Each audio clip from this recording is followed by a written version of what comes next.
सम्यक साते ज्ञान होय भिन्न आराधो लक्षण श्रद्धा जान दो में भेद अबाधो सम्यक कारण जान ज्ञान कारज है सोई युगपत होते हो प्रकाश दीपक ते होई आस वेद दो है परोक्ष परतच तिन माही वश श्रुति दोय परोक्ष अक्ष मन ते उपजाई अवध ज्ञान मन पर जय दो है देश प्रत्यक्षा द्रव्य क्षेत्र परिमाण लिए जानी जिय स्वच्छा सकल द्रव्य के गुण अनंत पर जाए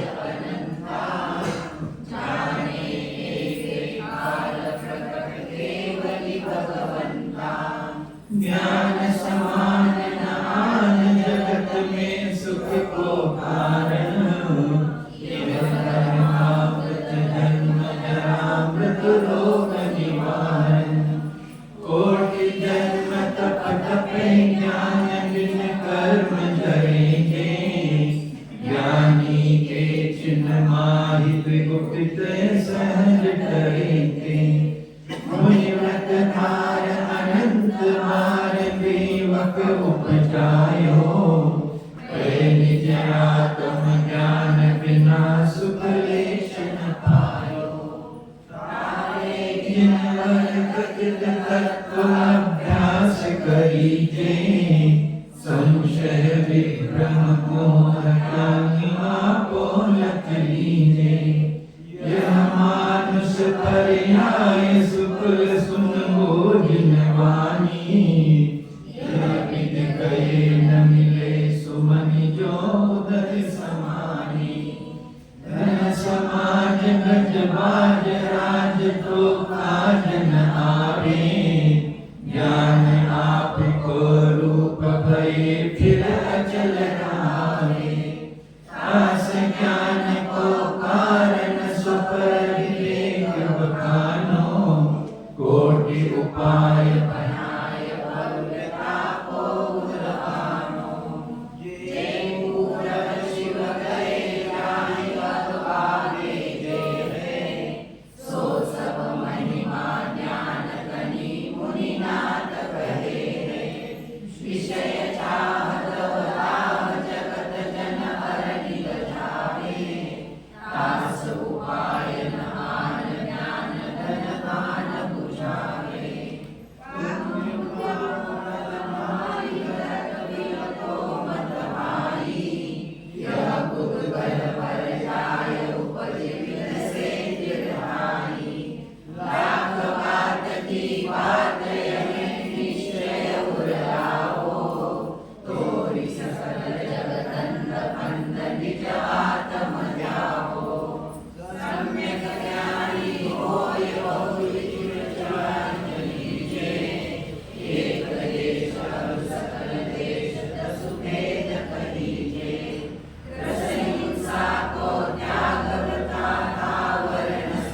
कल यहाँ तक हो गया था।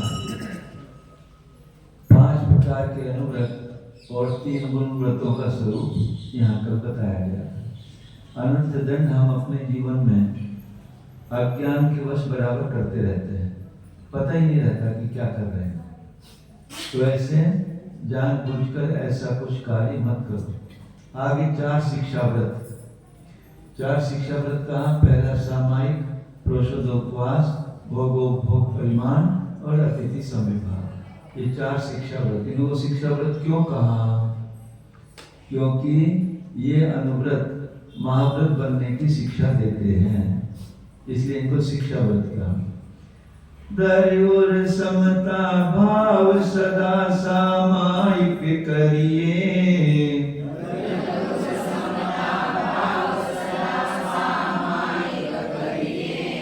पर्व चतुष्टय माहि पाप तज प्रोषद धरिए।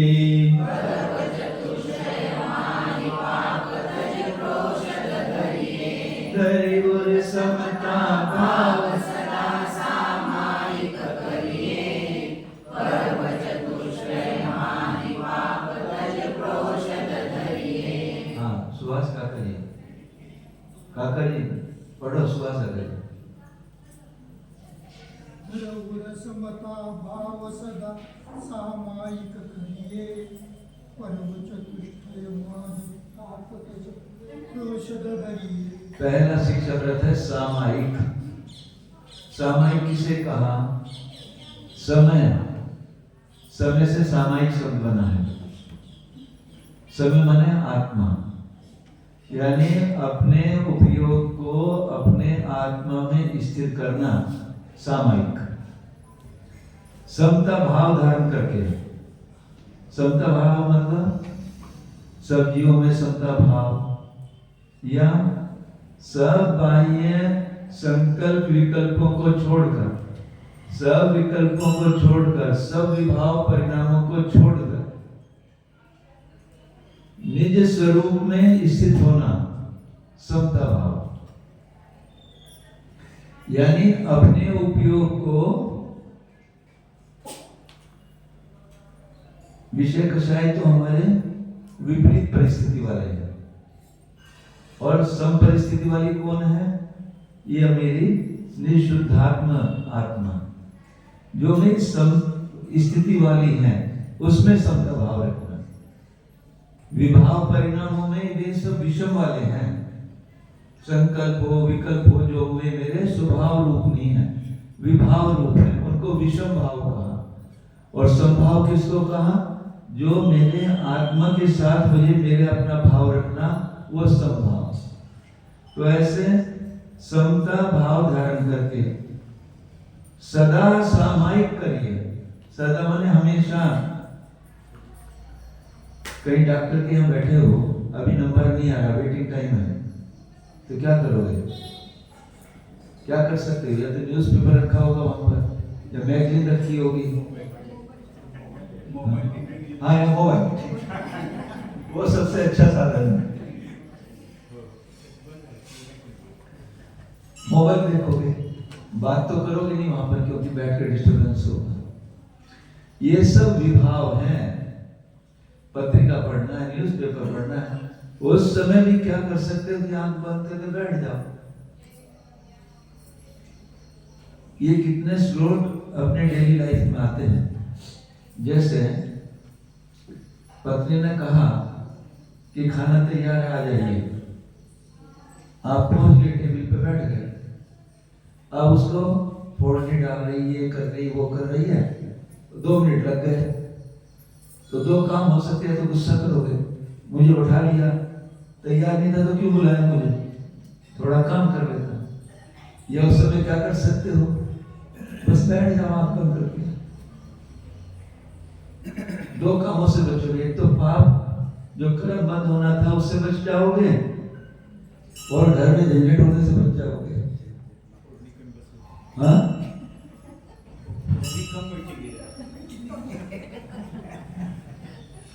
और तीसरा काम, अपने स्वभाव में चले जाओगे।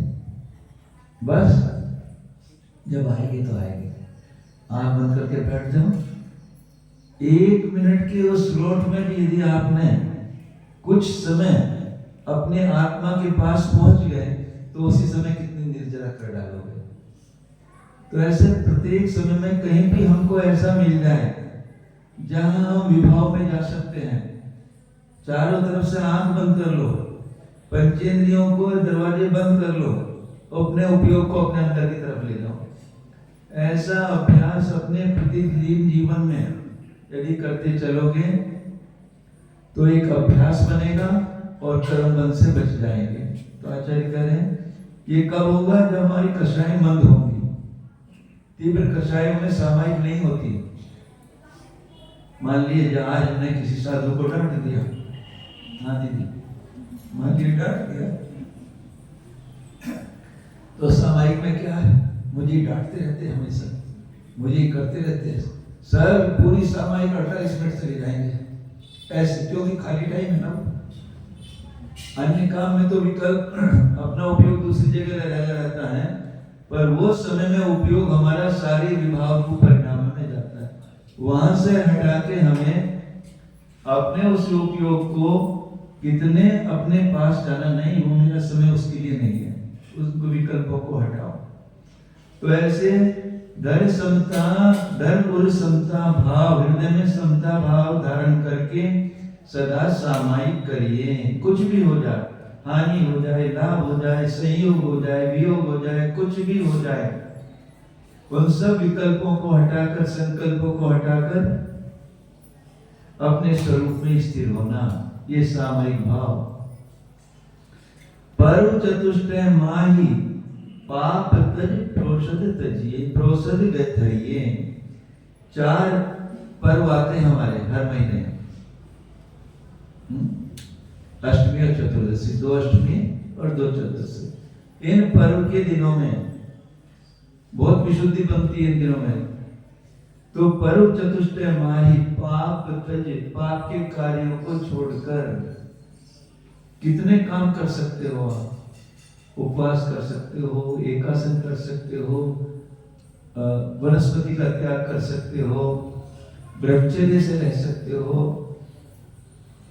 पाप तज प्रोषद धरिए, प्रोषद उपवास, ऐसी विशुद्धि बढ़ती है।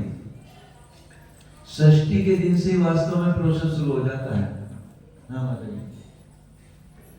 षष्ठी को शाम को भोजन करने के बाद अंजल त्याग। कब तक? कल एकासन करना है। कल एकासन किया, अब त्याग कि परसों नवमी को एकासन होगा, तब तक अंजल त्याग। नवमी को एकासन किया तो 10वीं को सुबह होने तक 7 बजे तक त्याग। ये प्रोषद की विधि है, उत्तम विधि। जगत में मध्यम है 3 एकासन कर, और जघन्य तो फिर जघन्य में चला गया। यानी हम जघन्य की तरफ जल्दी स्वीकार करते हैं।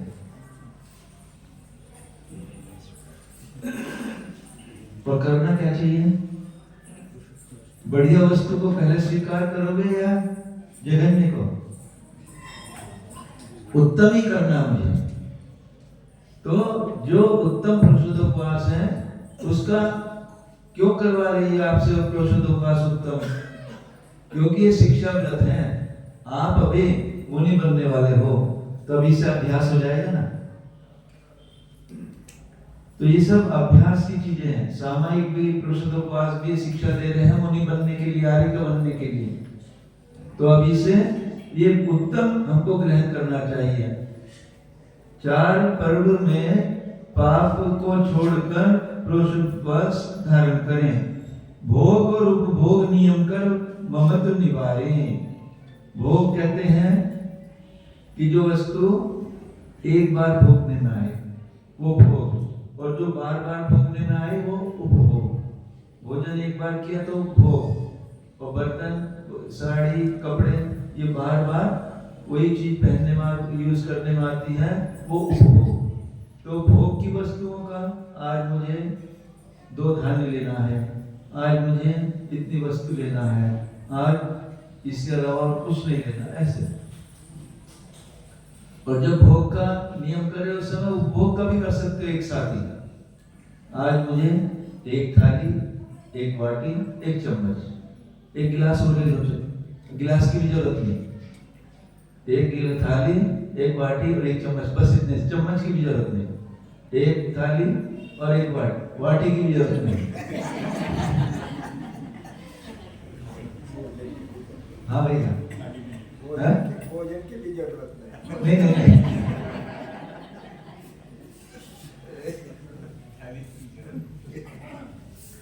यानी अपनी आसक्ति घटाना है। एक थाली से काम चल सकता है कि नहीं चल सकता? आप कहोगे पानी कैसे पिएंगे फिर? हाँ भैया, छोटी ले लो ना, छोटी तस्तरी डिश होती है जिसके किनारे उठे हुए होते हैं, उसमें पहले पानी अच्छी तरह से पी लो, फिर उसी में दाल सब्जी ले लो और रोटी रखो, खा लो, और बाद में उसी से पानी पी लो। आसक्ति हटाने की बात है केवल यहाँ। फिर साड़ियाँ कितनी रखनी है, रोज के पहनने के कपड़े कितने रखने, कितने से काम चलेगा भैया? हाँ, कितने से चल जाएगा काम? है 7 रख लो, 7 दिन के 7 रख लो, चलो एक दिन। आपने तो रोज चक्का 5 से काम चलता है। माता जी कितनी साड़ी होती है? 2 से भी काम चलता है, एक धो एक पहनो, एक धो पहनो, 2 से भी काम। यानी कहने का तात्पर्य यह है, भोग और उपभोग की वस्तुओं को जितना कम करोगे, नियम करके ममत्व निवारे, उनसे आसक्ति दूर करना, उनसे ममत्व दूर करना। क्योंकि जब मुनि बनोगे फिर कितने कपड़े मिलेंगे, कितने बर्तन मिलेंगे? इसलिए अभी से कम करते करते ऐसी अवस्था आ जाए, एक थाली, वो भी छूटा था तो करपात भी मेरी थाली है, ये मेरा पात्र है। पर कब करोगे? जब हमारी दृष्टि मुनि बनने की होगी, कि बस इतना कितना करते चले, अब इतना कर लिया ना, अब ये भी छोड़। अब एक लंगोटी का भी क्यों परिग्रह है? एक कहता है ये परिग्रह मेरा दूर कर दो, एक लंगोटी भी क्यों, एक कटोरा भी मेरे पास, एक पात्र भी अब क्यों, इसको भी छोड़ो, पात्र में भोजन नहीं करना, अब तो इस कर पात्र में ही भोजन करना। इस तरह से भोग और उपभोग की वस्तुओं का नियम करके उनमें आसक्ति हमें घटानी चाहिए, कम करनी चाहिए। कर सकते हो क्या? हाँ, जब ये बात करते तो कोई नहीं बोलता। वॉच रखते हैं तो उसमें भी यही कलर का चाहिए, वही कलर का चाहिए, ऐसा होता है। अरे कलर ही दूर कर दो, ये देखो सब कोई कलर नहीं, एक ही कलर है, एक ही चल रहा है आपका भी। एक सफेद ही पहनना, उसमें कोई कलर का चॉइस ही नहीं है। चॉइस होगा जब कलर होगा, व्हाइट में तो कोई चॉइस ही नहीं है। तो इतनी आसक्ति कम हो जाए, क्या करना है कलर का, तो क्यों। और देखो एक बात और है, जितनी विशुद्धि सफेद कपड़े से होती है, लाल काले पीले से कभी नहीं होती। आप कभी अनुभव करना, यदि रात को आप सो रहे हो, आपके बेड के ऊपर सफेद चादर बिछी होती है तो उसकी विशुद्धि कुछ आएगी, और काली होगी तो उसकी विशुद्धि अलग होगी, और लाल होगी तो उसकी विशुद्धि अलग। परिणाम वैसे होते हैं।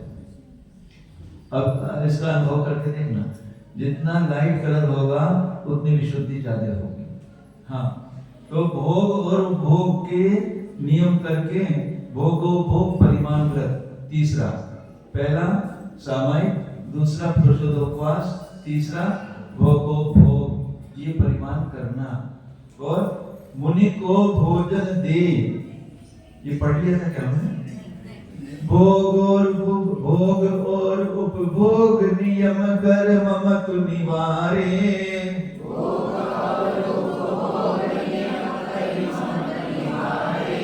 मुनि को भोजन दे फिर निज अगर ही आहारे,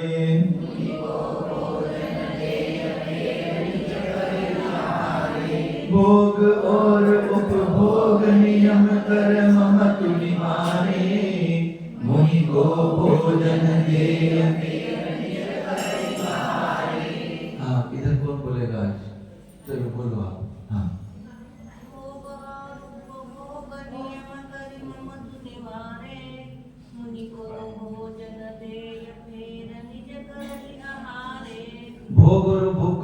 तो बात हो गई। अब चौथा अतिथि संविभाग।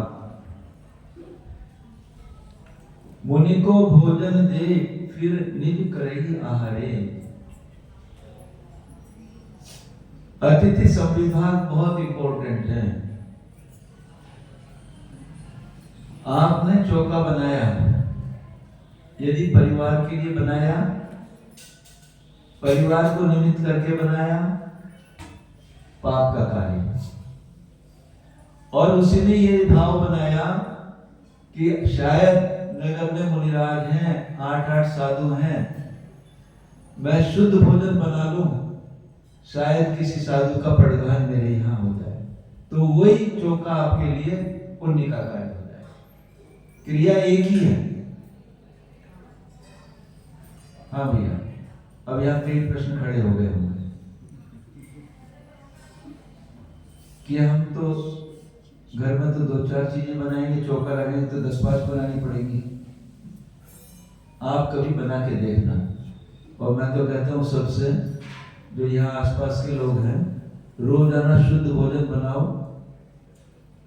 अपने लिए बनाता श्रावक, पर ये शुद्ध इसलिए बना रहा हूं कि शायद कोई साधु आज मेरे यहाँ आ जाए और समय परिधान करने के लिए खड़े हो जाना। रोजाना आपके यहाँ कितनी विशुद्धि बरसेगी। आज मुनि आए नहीं आए, साधु आए नहीं आए, आपकी सुबह से ही वो विशुद्धि शुरू हो जाएगी और रोजाना आपको शुद्ध भोजन भी खाने को मिलेगा। और कोई ना कोई साधु शायद पहुंच भी जाए, परंतु नहीं, ऐसा होता ही नहीं।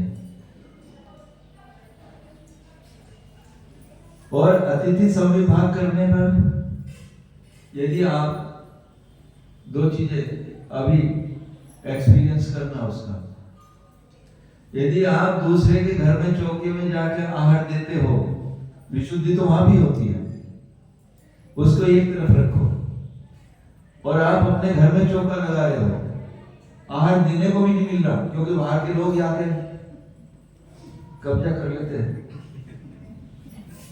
जिसका चौका होता है उसको तो देने को मिलता ही नहीं वास्तव में, परंतु उसके भाव क्या रहते हैं कि किस तरह से मेरे घर में मुनि का निरंतराय आहार हो जाए। मैंने नहीं दिया तो चलता है, कोई बात नहीं। तो दोनों विशुद्धियों में अंतर होगा कि नहीं होगा?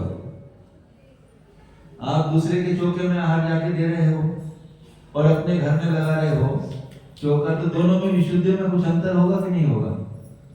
हाँ भैया, हाँ, अच्छा चलो। सामूहिक चौका लगा रहे हो मान लीजिए, और अपने घर का अलग से लगा रहे हो, तो दोनों में अंतर होगा कि नहीं होगा? और चलो आगे। 4 चौके लगे हुए हैं, 3 मान लो, 3 लग रहे तो 3 मान लो, 4 लग रहे तो 4 मान लो। और मुनिराज आ रहे हैं और अब परिधान के लिए खड़े हैं।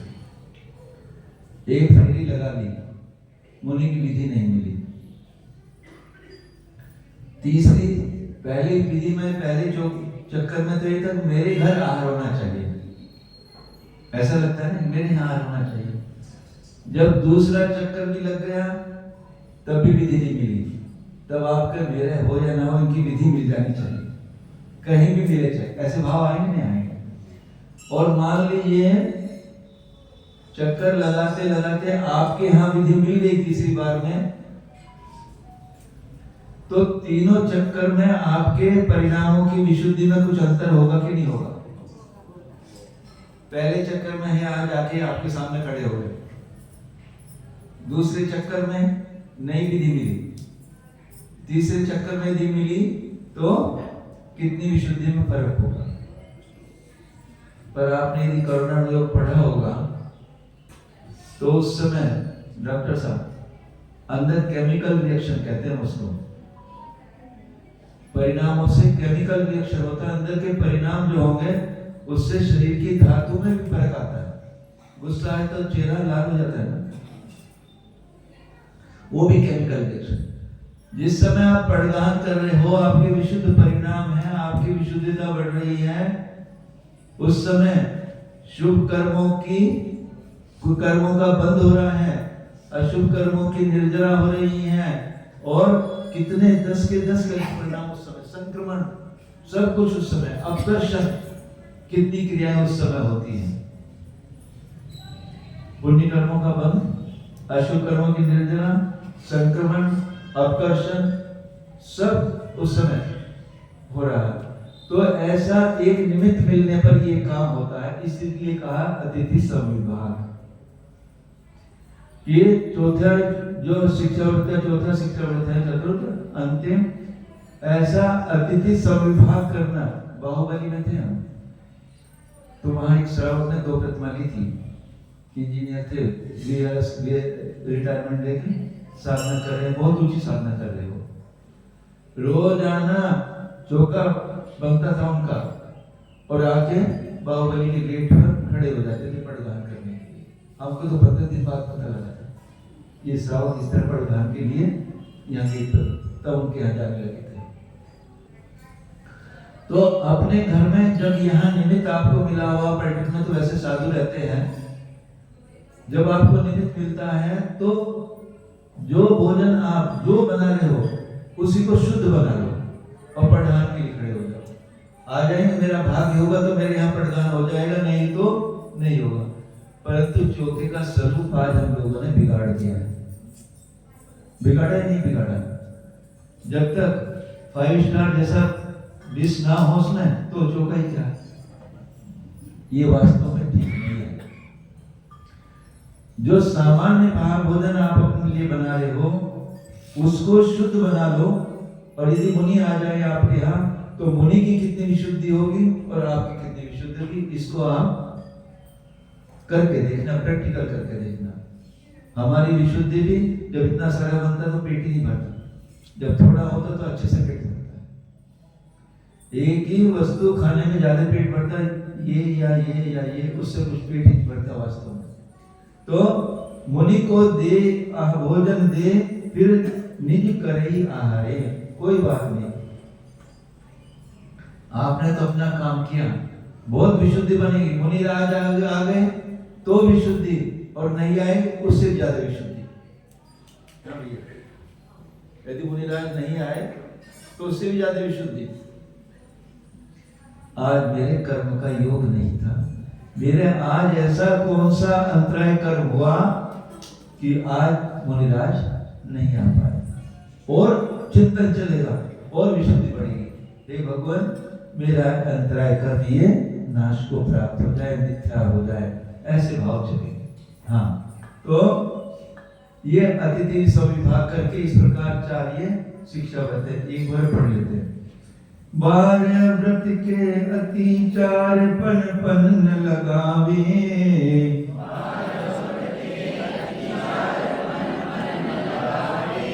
मरण समय संन्यास धार तस दोष नसावे।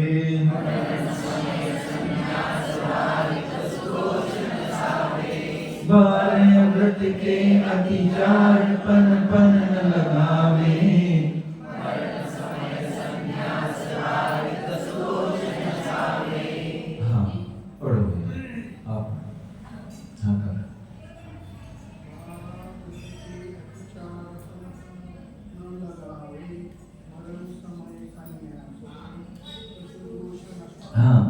इन 12 व्रतों के सबके 5-5 अतिचार हैं।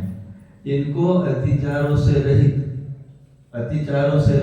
अपने व्रतों का पालन करे श्रावक। और मरण समय संन्यास धार, मरण समय, सुनो ध्यान से, मरण समय संन्यास धारण करके, यदि मरण काल आ जाए तो उसी समय संन्यास धारण करके उस दोष को तस दोष नसावे, उन दोषों का नाश करे। मरण समय पर संन्यास धारण करना, तभी संलेखना हो पाएगी। संन्यास के बिना संलेखना नहीं होती। तो इन व्रतों को धारण करके उनके अतिचार नहीं लगावे, और जो दोष लगे हों पूरे जीवन में, मरण समय में संन्यास मुनि बनकर, आर्य का बनकर, उन दोषों को नाश करके आराम से, दोषों का नाश करके, वो कांटे की तरह चुभते हैं दोष, संलेखना नहीं हो पाती।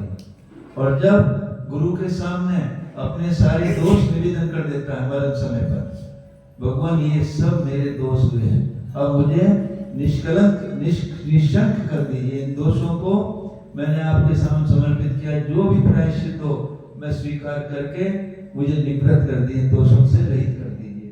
तो निष्कलंक होकर, निशंक होकर, उसके अंदर कोई शल्य नहीं रहती, निशल्य होकर वो साधु अपने शरीर को छोड़ देता है।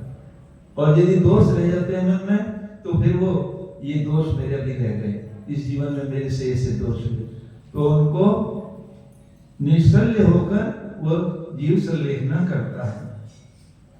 यो श्रावृत व्रत पाल स्वर्ग सोलह उपजावे,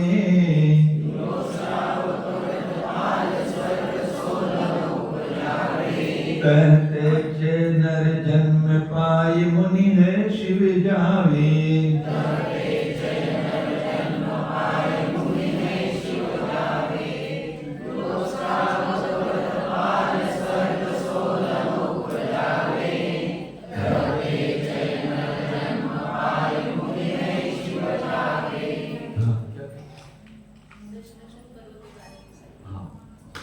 इस प्रकार से श्रावक के व्रतों को पालन करके यदि व्रती होगा तो व्रती जीव कहां तक जा सकता है? 16वें स्वर्ग तक जा सकता है, उसके आगे नहीं जाएगा। क्यों? उसके आगे का रास्ता केवल मुनियों के लिए है, द्रव्यलिंगी हो या भावलिंगी, मिथ्यात्पूर्वक भी जाएगा 9वें युग तक, और उसके आगे मुनि समय दृष्टि होगा तो सर्वार्थ सिद्धि तक भी जा सकता है। यो 16वें स्वर्ग तक तिरछ भी जा सकता है ना व्रती?